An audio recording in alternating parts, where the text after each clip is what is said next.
Pada kesempatan kali ini, saya akan menjelaskan mengenai desentralisasi dan juga otonomi daerah. Pada bagian pertama, saya akan membahas tentang simpulan-simpulan ilmu pemerintahan yang menjadi muara awal dalam memahami teori desentralisasi. Yang pertama, ada pemerintahan sebagai ilmu. Jadi yang seperti kita tahu ya, objek ilmu itu ada dua, dibagi menjadi dua. Yang pertama, objek materia, dan yang kedua adalah objek forma. Nah, objek materia adalah objek yang disoroti, berupa gejala alam atau gejala sosial. Kemudian, objek forma adalah sudut penyorotan, yaitu sudut pandang penyorotan terhadap suatu ilmu. Objek ilmu ini dia bersifat lokus dan fokus. Nah, seperti yang kita tahu ya, kedudukan ilmu pemerintahan itu jika dibandingkan dengan ilmu-ilmu serumpun pada ilmu sosial ya, ilmu pemerintahan merupakan atau dijadikan batu penjuru bagi semua penggiat ilmu pemerintahan. Nah, lalu apa pengertian dari ilmu pemerintahan sendiri? Jadi ilmu pemerintahan adalah ilmu yang mempelajari hubungan antara rakyat dengan organisasi tertinggi negara atau pemerintah dalam konteks kewenangan dan pemberian pelayanan publik.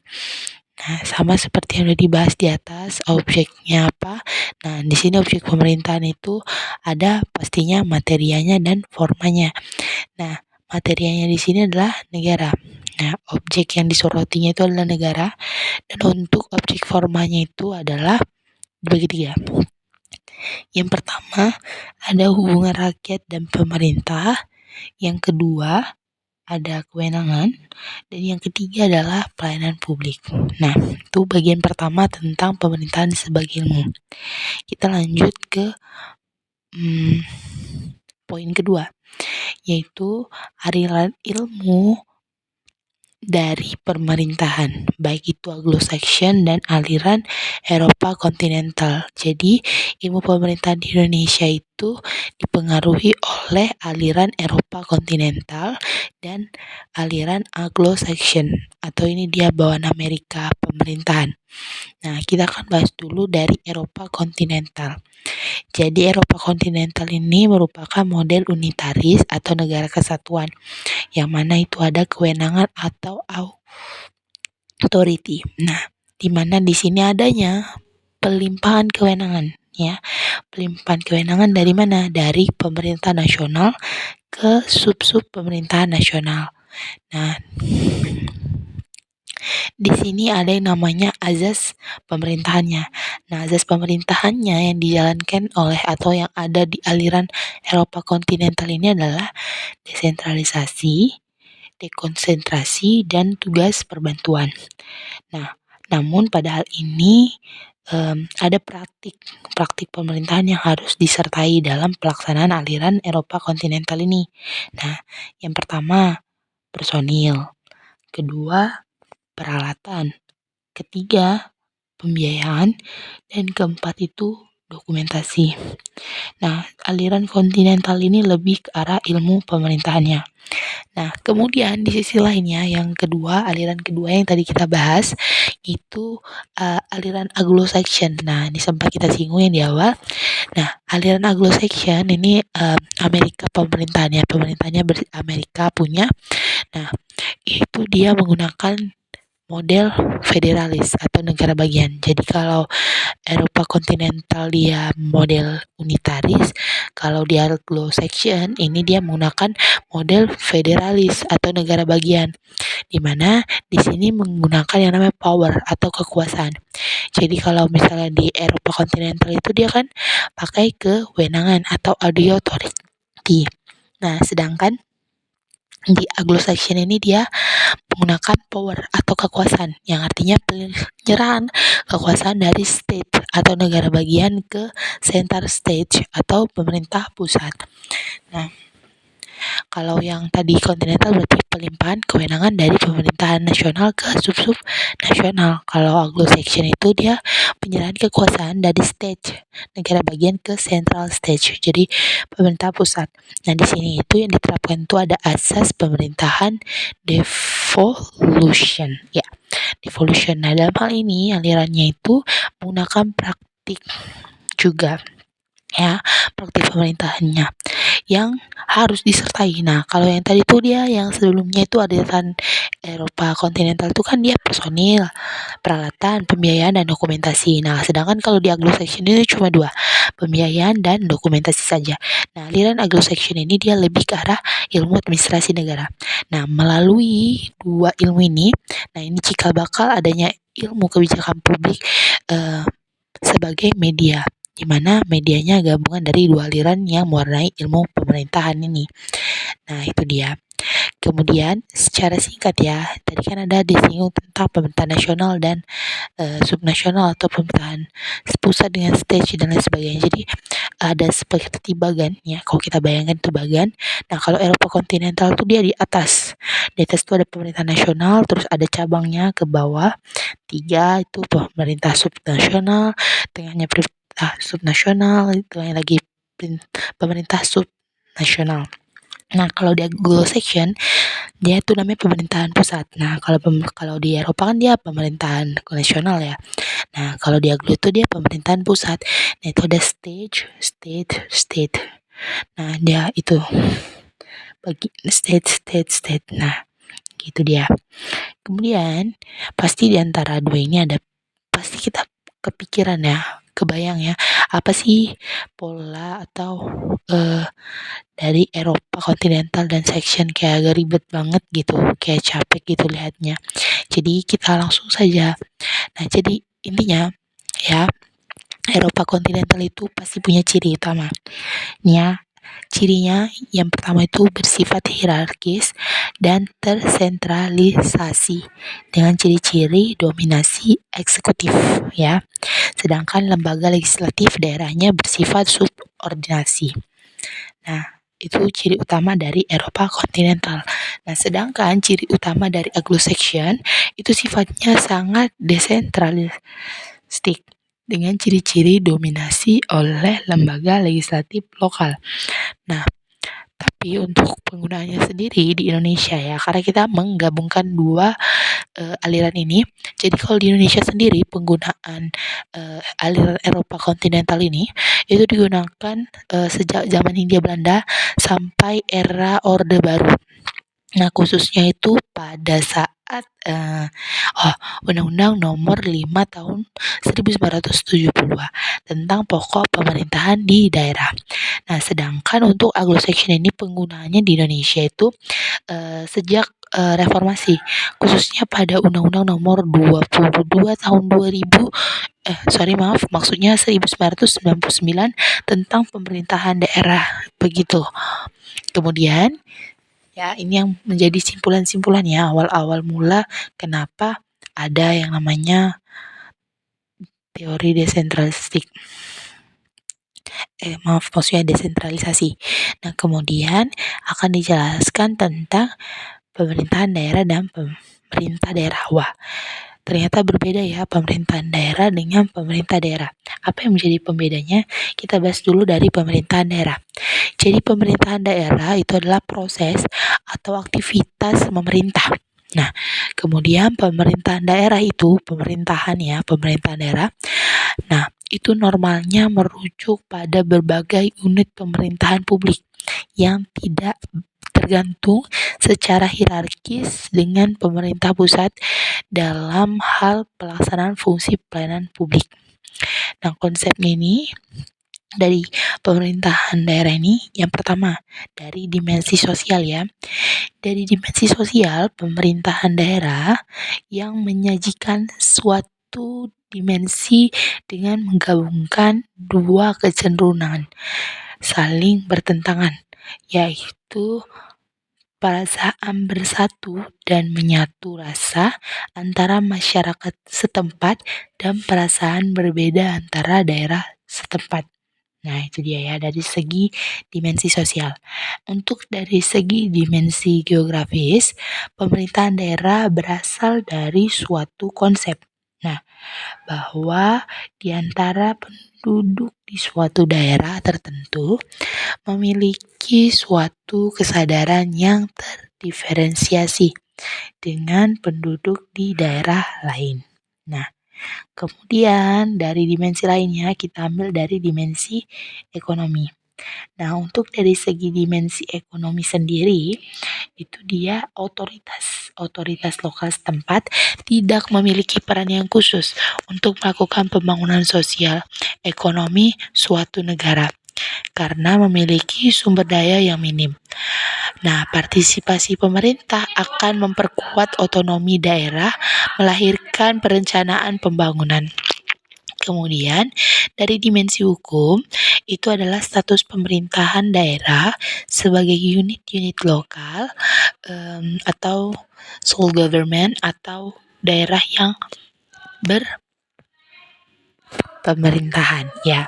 Berpemerintahan sendiri dilengkapi dengan landasan hukum yang luas sebagai pemerintah daerah, memiliki hak dan kewajiban dalam interpretasi hukum. Nah, itu dia ya dari dimensi hukum. Jadi kalau dari dimensi politik, nah dia berfungsi sebagai perangkat korektif terhadap beberapa kelemahan demokrasi perwakilan yang telah menggantikan demokrasi langsung. Jadi itu yang poin-poin utama dalam pemerintah daerah, dimulai dari dimensi sosial, geografis, ekonomi, kemudian juga ada hukum, kemudian yang terakhir ada politik. Nah, itu dia untuk pemerintahan daerah. Kita kan lihat juga dari segi pemerintahan, maksud saya pemerintah daerah. Jadi, pemerintah daerah itu sebuah institusi orang yang memerintah. Jadi, pemerintah daerah, nah, di mana daerah secara harfiah ya, di mana pemerintah daerah secara harfiah itu adalah pengelolaan urusan lokal dari orang-orang setempat ya. Kalau urusan lokal ya pasti orang-orangnya juga orang-orang setempat. Dalam rangka apa? Dalam rangka lokalitas. Nah, di mana ini didasarkan pada suatu prinsip bahwa masalah dan kebijakan lokal sebaiknya ditangani oleh penduduk setempat daripada pemerintah pusat.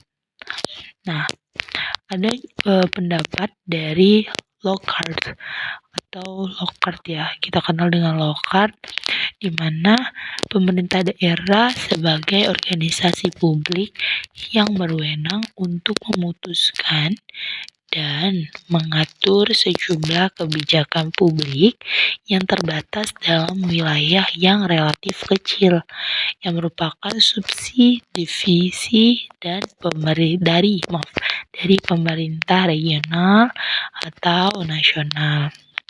Ada beberapa karakteristik menurut Manewari 1984 mengenai pemerintah daerah. Nah, yang pertama itu ada status hukumnya. Yang kedua, kekuatannya untuk meningkatkan keuangan melalui perpajakan di daerah di bawah yurisdiksinya. Yang ketiga, partisipasi rakyat setempat dalam pengambilan keputusan. Yang keempat, kebebasan untuk bertindak secara independen dari kontrol pusat. Jadi, itu dia yang membedakan pemerintahan dan pemerintah daerah. Kata kuncinya itu, pengertiannya itu kalau pemerintahan daerah, proses atau aktivitas dari pemerintah. Sedangkan pemerintah daerah itu adalah institusi, orang yang memerintah. Kemudian kita masuk lagi. Nah, ini dia saya akan jelaskan pada poin keempat ini mengenai apa sebenarnya desentralisasi, dekonsentrasi, dan tugas perbantuan. Nah, desentralisasi adalah penyerahan urusan pemerintahan dari pemerintah atau daerah menjadi urusan rumah tangga. Nah, kita lihat dari Undang-Undang Nomor 22 Tahun 1999 Pasal 1 huruf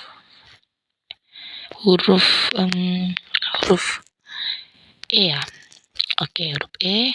Nah, di situ dibahas desentralisasi adalah penyerahan kewenangan pemerintahan oleh pemerintah kepada daerah otonom dalam kerangka NKRI. Kemudian, menurut pasal 1 butir ke-8 ya, Undang-Undang Nomor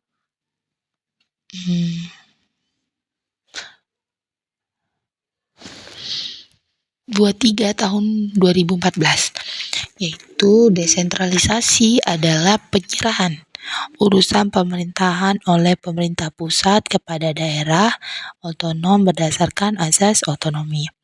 Jadi dapat kita tarik kesimpulan, desentralisasi adalah penyerahan urusan pemerintahan oleh pemerintah kepada daerah otonom untuk mengatur dan mengurus urusan pemerintahan dalam sistem NKRI.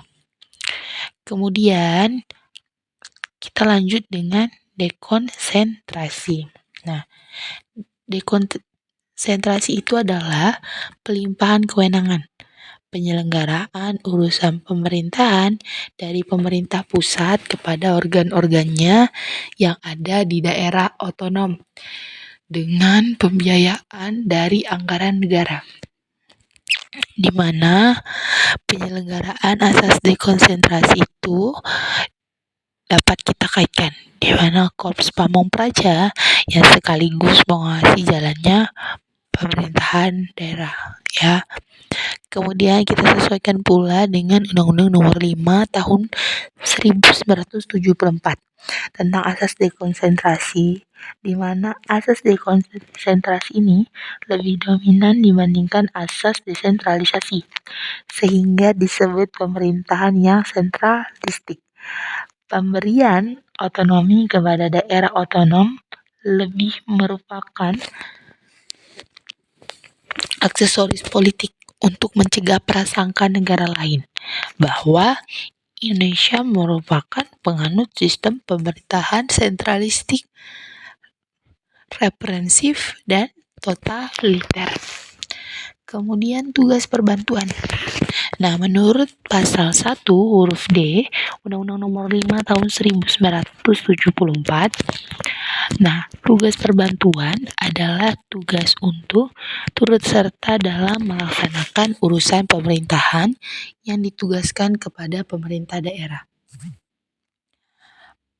Yang ditugaskan kepada pemerintah daerah oleh pemerintah atau pemerintah daerah tingkat di atasnya, ya, dengan kewajiban mempertanggungjawabkan kepada yang menugaskan. Nah, asas tugas perbantuan atau mandate Bellarmine dijalankan secara bersama-sama dengan asas lainnya, yakni desentralisasi dan dekonsentrasi. Pada pasal 1 huruf G Undang-Undang Nomor 22 Tahun 1999, penugasan dari pemerintah daerah dan desa dari desa ke desa. Maksud saya pemerintah kepada daerah dan desa dari daerah ke desa. Nah, untuk melaksanakan tugas tertentu yang disertai pembiayaan sarana dan prasarana serta SDM, sumber daya manusia, dengan kewajiban melaporkan pelaksanaannya dan mempertanggungjawabkannya kepada yang menugaskan. Jadi yang 3 tadi di atas itu, yang desentralisasi, kemudian dekonsentrasi, dan tugas perbantuan, nah 3-tiganya itu merupakan asas-asas yang ada pada aliran Eropa kontinental. Nah, tapi di antara ketiga itu kita akan coba lihat inti-inti atau perbedaan di antara asas tersebut. Jadi kalau asas desentralisasi itu, dia itu pertama, transfer kewenangan, ya. Yang kedua, kewenangan sepenuhnya milik daerah. Dan yang ketiga, diberikan dana yang dialokasikan secara terpisah. Yang keempat, personil pelaksana itu adalah institusi penerima transfer kewenangan. Kemudian kita lihat dari dekonsentrasi, di mana yang pertama itu delegasi kewenangan, di mana yang kedua juga ada kewenangan melekat pada institusi atau pejabat, ya. Yang ketiga, disediakan dana dari institusi. Yang keempat, personil pelaksana itu institusi pemberi tugas, ya. Kemudian kalau tugas perbantuan, yang pertama itu pemberian bantuan operasional, ya. Yang kedua, kewenangan melekat pada institusi. Kemudian disediakan dana dan surplus. Yang terakhir, personil pelaksana institusi penerima tugas, ya, institusi penerima tugas. Jadi itu dia yang membedakan antara desentralisasi, dekonsentrasi, dan tugas perbantuan. Ya, bisa dilihat dari pengertiannya sudah berbeda, kewenangan yang diberikan itu bagaimana, lalu dananya bagaimana, antara dia memberikan dana atau menyediakan dana. Jika menyediakan dana, siapa yang menyediakan. Kemudian untuk personil pelaksananya juga berbeda. Nah itu ya, bisa dilihat dari 4 aspek. Pengertiannya, kemudian kewenangannya bersifat apa dan punya siapa, kemudian diberikan dana atau menyediakan dana, dan personil pelaksananya. Nah itu dia. Kemudian saya akan bahas asas otonomi, devolution, dan penugasan. Nah pada poin ini, ini poin baru lagi. Itu yang pertama kita bahas dulu ya, asas otonomi. Nah, sesuai pasal 1 ya, angka 6. Pasal 1 ayat 6 ya. Undang-Undang Nomor 23 Tahun 2014 menerangkan bahwa otonomi daerah adalah hak, kewenangan, dan kewajiban daerah otonom untuk mengatur dan mengurus sendiri urusan pemerintahan dan kepentingan masyarakat setempat dalam sistem NKRI. Dalam otonomi daerah dikenal adanya istilah asas otonom. Diterangkan dasar penyelenggara pemerintahan daerah berdasarkan otonomi daerah. Diterangkan bahwa ada penyelenggaraan otonomi daerah dilaksanakan berdasarkan 3 asas. Asas desentralisasi, asas dekonsentrasi, dan asas tugas perbantuan. Ini tadi sudah dijelaskan di atas apa pengertian dan pembedaan antara ketiga asas ini, ya. Kemudian kita masuk ke poin kedua dari poin tersebut, yaitu devolution. Nah, devolution ini merupakan salah satu bentuk desentralisasi atau sering disebut desentralisasi politik. Nah, di mana devolution adalah pembentukan dan pemberdayaan unit pemerintahan di tingkat lokal oleh pemerintah pusat dengan kontrol pusat semaksimal mungkin dan terbatas pada bidang-bidang tertentu. Nah, devolusi ya adalah juga bisa kita artikan sebagai pelimpahan kekuasaan dari pemerintah pusat dari suatu negara ya berkedaulatan kepada pemerintah pada tingkat subnasional seperti tingkat regional, lokal, atau negara bagian. Nah, kemudian devolusi dapat diberikan terutama alasan keuangan. Misal, melimpahkan penyusunan anggaran daerah yang sebelumnya dikelola oleh pemerintah pusat. Namun, kekuatan untuk membuat undang-undang yang relevan bagi daerah juga dapat dijadikan alasan pemberian devolusi. Nah, yang ketiga itu penugasan. Nah, penugasan dapat diartikan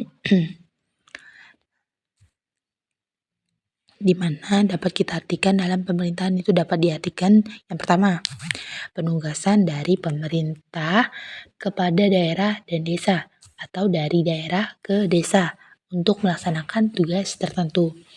Kemudian, penugasan dari pemerintah pusat kepada daerah otonom atau dari pemerintah daerah provinsi kepada daerah kabupaten atau kota.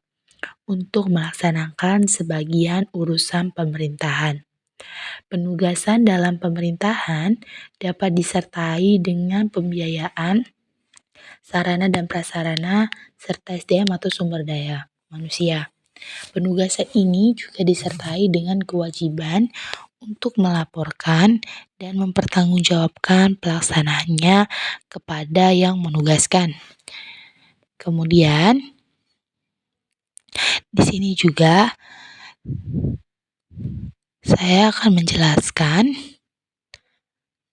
tentang yaitu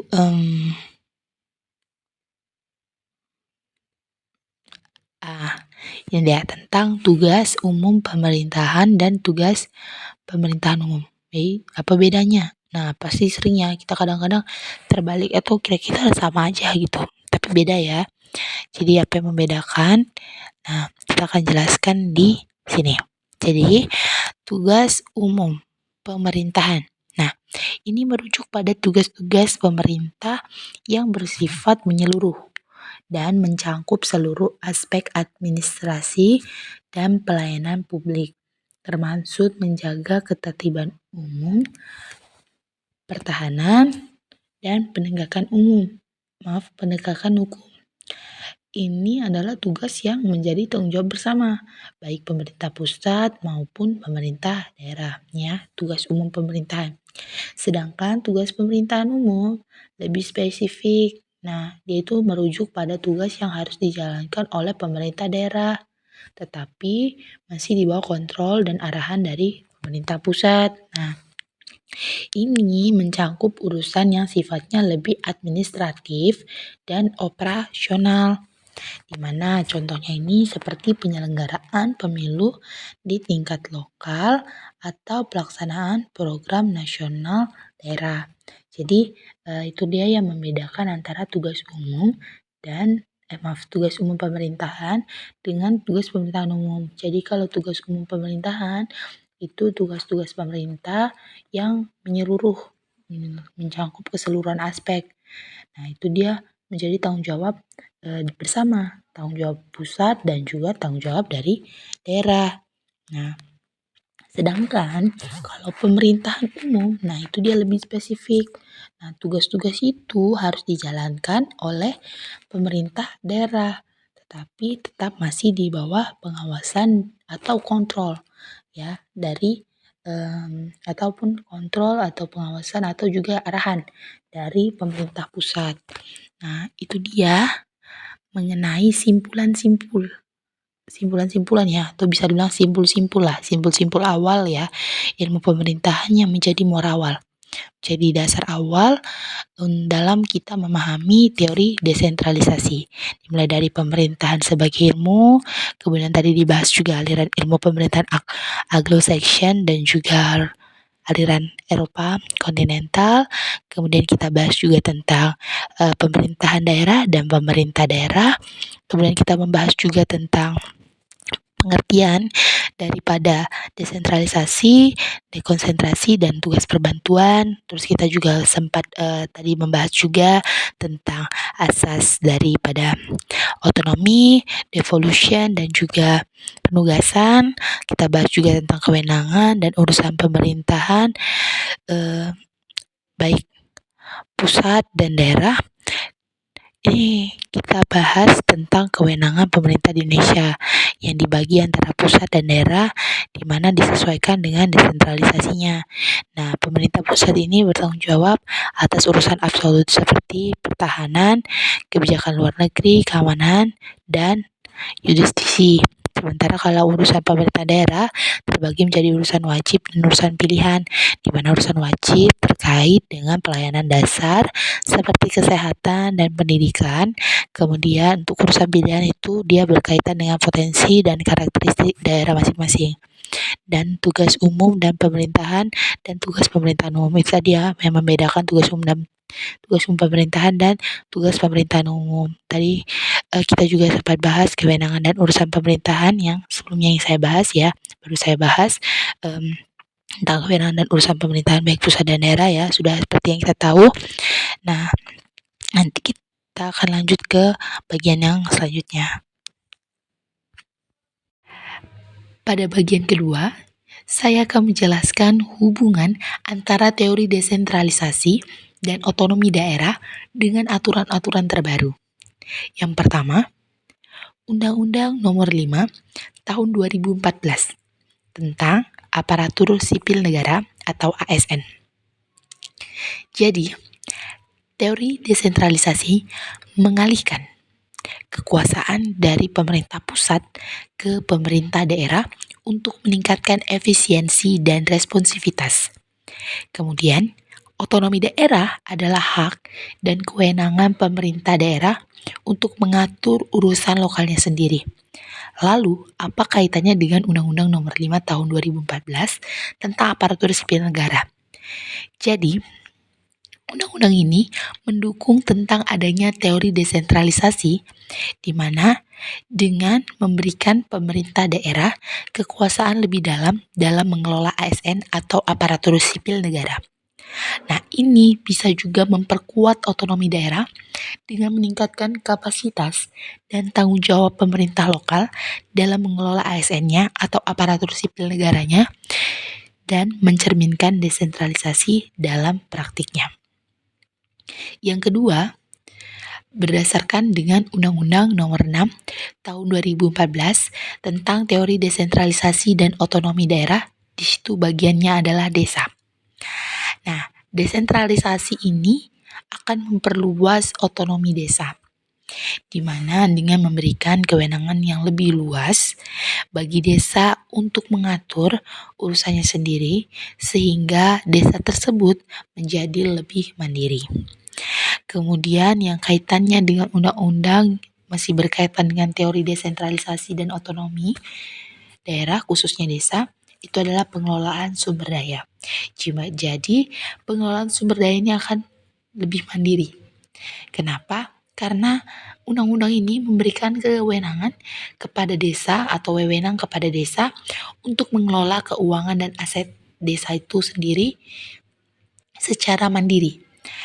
Nah, termasuk juga dana desa yang sesuai dengan kebutuhan atau keperluan dari lokal. Kemudian adanya partisipasi masyarakat lokal. Jadi masih bersangkutan di mana teori desentralisasi ini akan menekankan. Jadi di sini akan menekankan peranan dari masyarakat dalam pengambilan keputusan. Nah, di mana pengambilan keputusan ini diwujudkan melalui musyawarah desa dan pelibatan warga dalam pembangunan desa. Nah, desa juga itu merupakan unit pemerintahan otonom. Nah, ini masih berkaitan dengan desentralisasi dan otonom. Kenapa demikian? Mengapa demikian? Karena desa ini memiliki kewenangan mandiri. Nah, desa memiliki kewenangan mandiri untuk apa? Untuk mengatur pemerintahan, pembangunan, dan kemasyarakatan sesuai dengan kebijakan nasional. Nah, dari antara itu semua tidak terlepas namanya adanya pengawasan dan pembinaan. Meskipun dia otonom, meskipun dia desentralisasi. Nah, desa ini tetap harus diawasi. Nah, desa diawasi oleh pemerintah. Nah, baik pemerintah pusat maupun pemerintah daerah. Nah, itu semua pengawasan tersebut, pembinaan tersebut dilakukan untuk memastikan akuntabilitas dan kesesuaian dengan kebijakan nasional. Jadi, semua tetap berpatok pada kebijakan nasional. Sekalipun adanya wewenang dari desa itu sendiri. Nah, begitu. Kemudian, ada pula Undang-Undang Nomor 23 Tahun 2014. Nah, ini tentang pemerintah daerah. Nah, mengenai pemerintah daerah sendiri, jika kita kaitkan dengan desentralisasi dan juga otonom. Nah, di mana di sini ada yang namanya desentralisasi kewenangan. Nah, dalam undang-undang ini diatur ya mengenai distribusi kekuasaan dari pusat ke daerah. Di mana sejalan dengan teori desentralisasi sendiri yang sudah kita tahu pengertiannya. Nah, ini semua untuk memberikan daerah itu kemandirian. Nah, kemudian di sini juga dibahas tentang pembagian urusan pemerintah. Jadi akan dibagi mana urusan antara pusat, mana urusan dengan daerah. Nah, ini biasa bersifat absolut, kongruen, dan umum. Nah, dengan adanya pembagian tersebut dapat dipastikan atau untuk memastikan, nah ini tujuannya adalah untuk memastikan keseimbangan kekuasaan. Jadi tidak ada yang berdominan, tapi seimbang. Kemudian, nah di sini juga dibahas tentang peningkatan pelayanan publik lah, atau hubungannya dengan desentralisasi. Jadi, hubungannya itu adalah di mana dengan adanya desentralisasi akan mendekatkan pelayanan ke masyarakat. Nah, membuat daerah lebih responsif dan efisien. Jadi, pelayanan publiknya itu, pelayanan ke publik tuh lebih dekat, lebih nyata. Jadi lebih cepat dia, lebih efisien, lebih responsif. Sehingga apapun yang diperlukan oleh publik langsung dapat diberikan. Kemudian hal itu juga tidak terlepas yang namanya akuntabilitas. Kembali lagi ya, akuntabilitas dan pengawasan.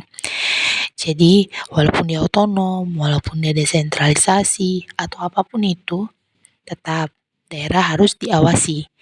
Nah, diawasi oleh pusat. Nah, itu untuk menjaga akuntabilitas dan kesesuaian dengan kebijakan nasional ya. Jadi kebijakan nasional di sini ya undang-undang yang berlaku secara nasional. Nah, begitu. Kemudian ada pula Undang-Undang Nomor 30 Tahun 2014. Nah, jadi untuk ini tuh adanya hubungannya apa sih dengan desentralisasi? Jadi desentralisasi ini yang berkaitan dengan undang-undang ini yang pertama itu adalah desentralisasi dan pengambilan keputusan. Nah, di mana undang-undang ini mendukung kewenangan daerah untuk mengambil keputusan administrasi secara mandiri. Kemudian membahas tentang kepastian hukum. Nah, jadi Undang-Undang Nomor 30 ini tahun 2014 juga membahas tentang kepastian hukum, yaitu memperjelas prosedur administrasi membantu daerah menjalankan otonomi dengan transparansi dan akuntabilitas. Kemudian menjaga juga yang namanya akuntabilitas, di mana teori desentralisasi didukung dengan prosedur administratif yang memastikan daerah tetap akuntabel dalam menjalankan tugasnya. Yang paling penting sama seperti yang undang-undang sebelumnya, yaitu pengawasan, di mana undang-undang ini menetapkan pengawasan untuk memastikan tata kelola daerah sesuai dengan aturan nasional ya, sesuai dengan kebijakan nasional seperti yang tadi sudah dijelaskan. Kemudian yang paling terakhir adalah Undang-Undang Nomor 1 Tahun 2022. Yang pertama itu ada yang namanya desentralisasi fiskal.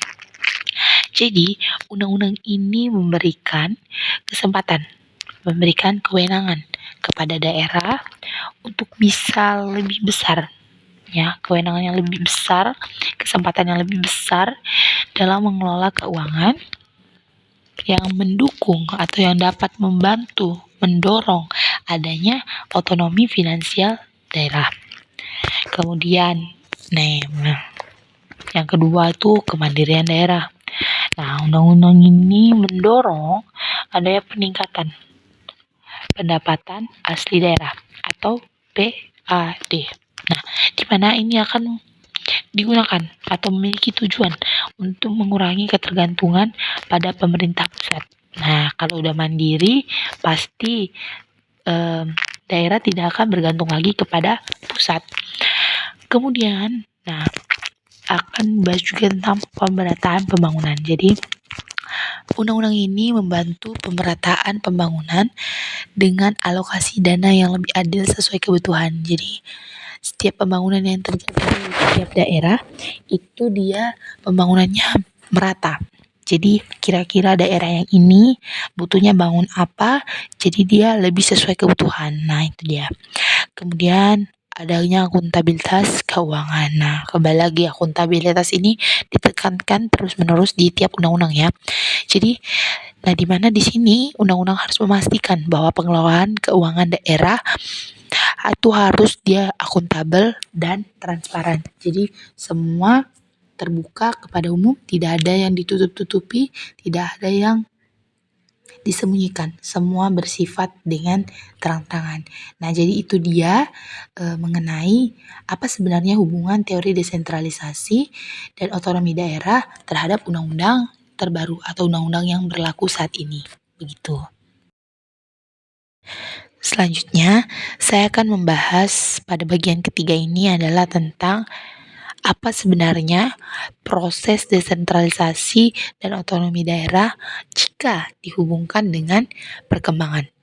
Yang pertama adalah perkembangan generasi manajemen pemerintahan. Nah, desentralisasi melibatkan pemindahan kekuasaan dari pemerintah pusat ke pemerintah daerah, ya. Kemudian otonomi. Nah, otonomi itu adalah pemberian kekuasaan atau pemberian kewenangan pada pemerintah lokal untuk mengatur urusan mereka sendiri. Terus apa kaitannya dengan perkembangan generasi manajemen pemerintahan? Nah, jadi perkembangan generasi manajemen pemerintahan ini mencerminkan transisi dari model manajemen terpusat ke model yang lebih terdistribusi dan lokal, di mana mengutamakan efektivitas dan responsivitas dari pemerintah daerah. Nah, dalam hal ini, desentralisasi dan otonomi daerah mendukung manajemen pemerintahan yang lebih adaptif dan responsif terhadap kebutuhan lokal. Kemudian yang kedua adalah perkembangan generasi organisasi pemerintahan. Apa kaitannya dengan proses desentralisasi dan otonomi daerah? Jadi, desentralisasi dan otonomi daerah mempunyai peran yang sangat penting dalam perkembangan generasi organisasi pemerintahan. Nah, saya ulangi kembali ya. Desentralisasi itu adalah pemindahan kekuasaan dari pemerintah pusat ke pemerintah daerah. Nah, di mana ini menghasilkan perubahan dari struktur pemerintahan dari sentralistik terpusat ke struktur yang lebih lokal atau terdesentralisasi. Nah, jadi otonomi daerah juga memperkuat peran dari pemerintah lokal dengan memberikan wewenang lebih besar dalam pengelolaan urusan lokal. Nah, keduanya ini berkontribusi. Nah, keduanya itu apa? Desentralisasi dan otonomi daerah itu ya, berkontribusi pada evolusi organisasi pemerintah menjadi lebih adaptif, responsif, dan mandiri sesuai dengan kebutuhan dan kondisi spesifik daerah. Nah, yang ketiga adalah perkembangan generasi kepegawaian. Apalagi hubungannya ini dengan desentralisasi dan otonomi daerah. Jadi pada proses ini terjadi pemindahan kekuasaan, lagi-lagi pemindahan kekuasaan ya, dari pengelolaan PNS dari pemerintah pusat ke pemerintah daerah. Di mana jika dikaitkan dengan perkembangan generasi kepegawaian, nah hal ini menghasilkan sistem kepegawaian yang lebih terdesentralisasi, di mana memberikan fleksibilitas dan penyesuaian yang lebih baik terhadap kebutuhan dan kondisi lokal. Dengan demikian, pemerintah daerah memiliki peran yang lebih besar dalam pengelolaan dan pengembangan sumber daya manusia yang mereka miliki. Kemudian, yang keempat, perkembangan generasi pelayanan. Apa kaitannya dengan desentralisasi dan otonomi daerah? Lagi-lagi saya jelaskan ya, desentralisasi adalah pemindahan kekuasaan dari pusat ke daerah. Otonomi adalah pemberian kewenangan untuk mengatur daerahnya sendiri. Nah, lalu kaitannya apa dengan generasi pelayanan? Nah, jadi desentralisasi dan otonomi daerah ini mampu meningkatkan kualitas dan efisiensi pelayanan publik dengan memberikan wewenang lebih kepada pemerintah daerah. Nah, proses ini memungkinkan pemerintah daerah untuk merancang dan mengelola layanan yang lebih responsif dan sesuai kebutuhan lokal. Kemudian pula ini akan mempercepat dari perkembangan generasi pelayanan menjadi lebih adaptif dan berkualitas.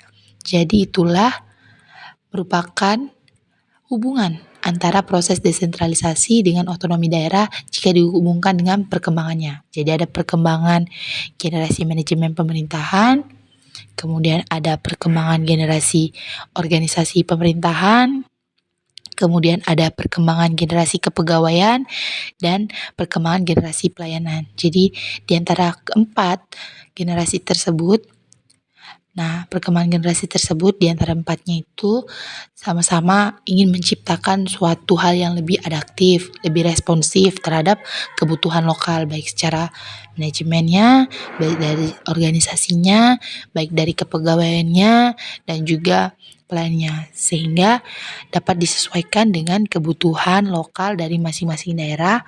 Jika memang butuh A, dapat langsung ditindak A.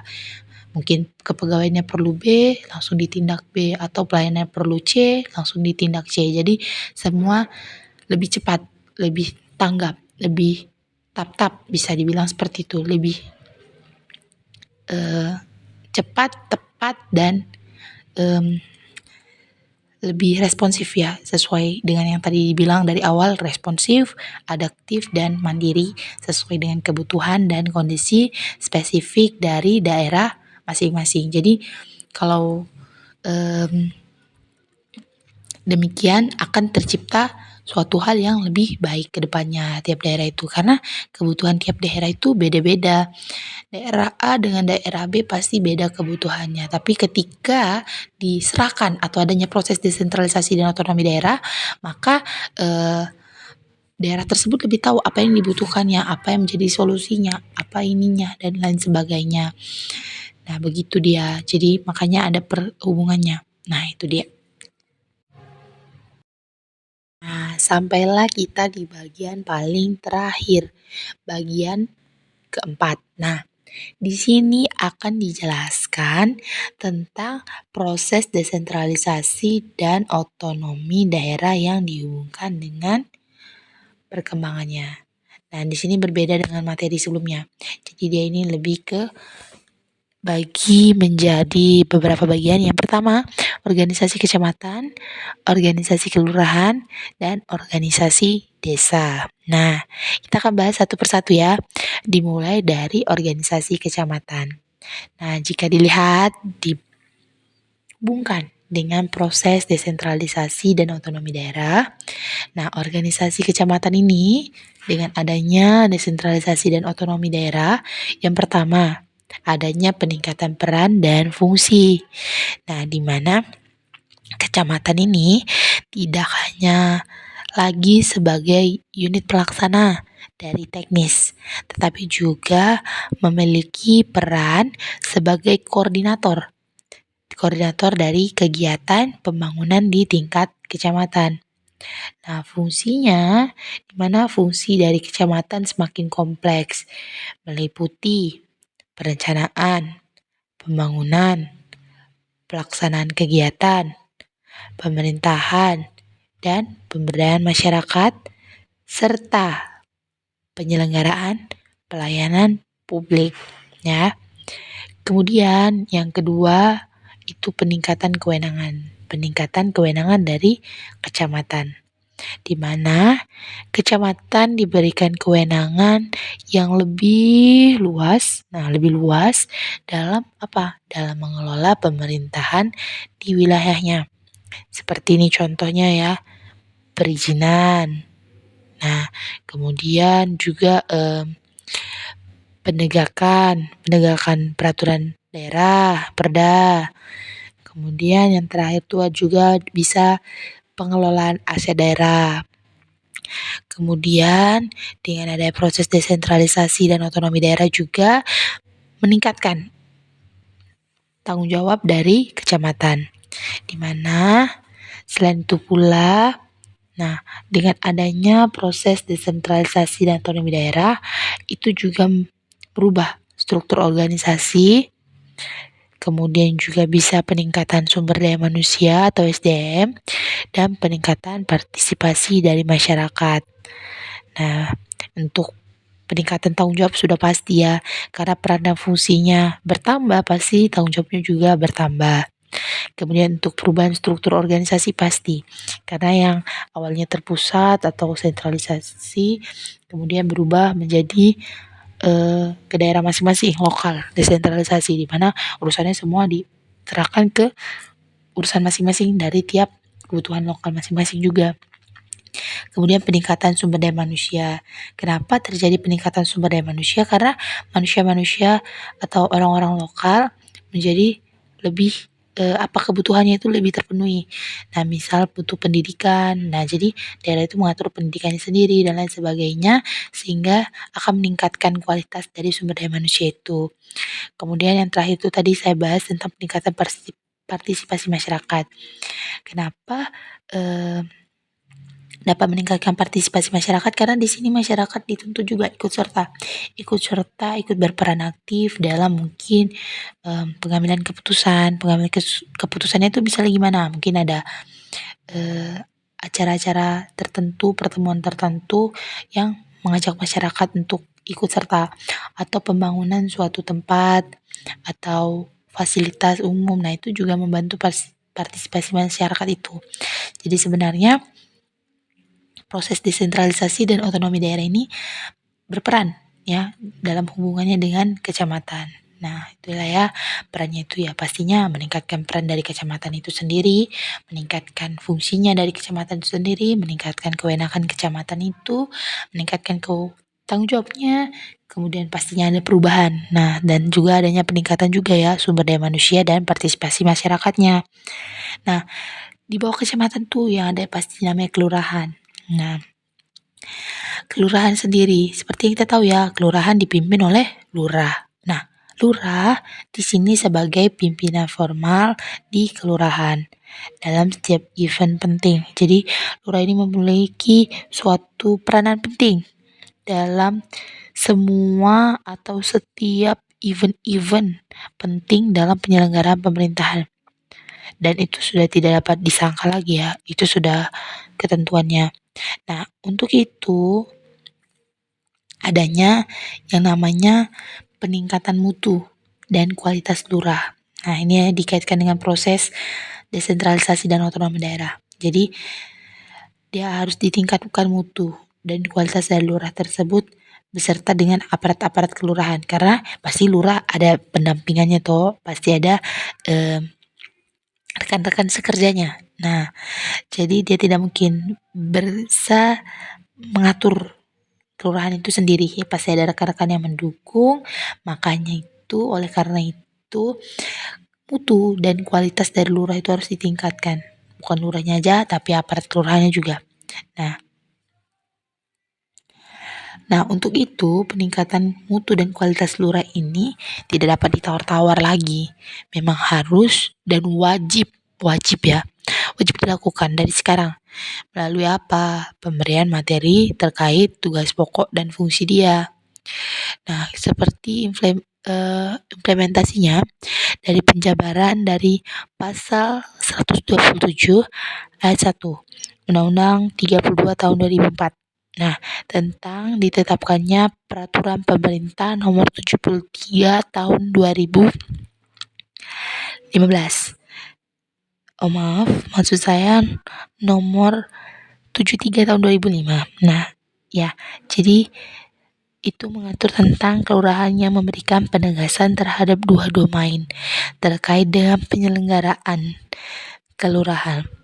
Yaitu yang pertama nih ya, kelurahan itu wilayah kerja lurah sebagai perangkat daerah kabupaten kota dalam wilayah kerja kecamatan.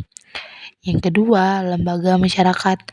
Lembaga yang dibentuk oleh masyarakat sesuai dengan kebutuhan dan merupakan mitra kerja lurah dalam memberdayakan masyarakat.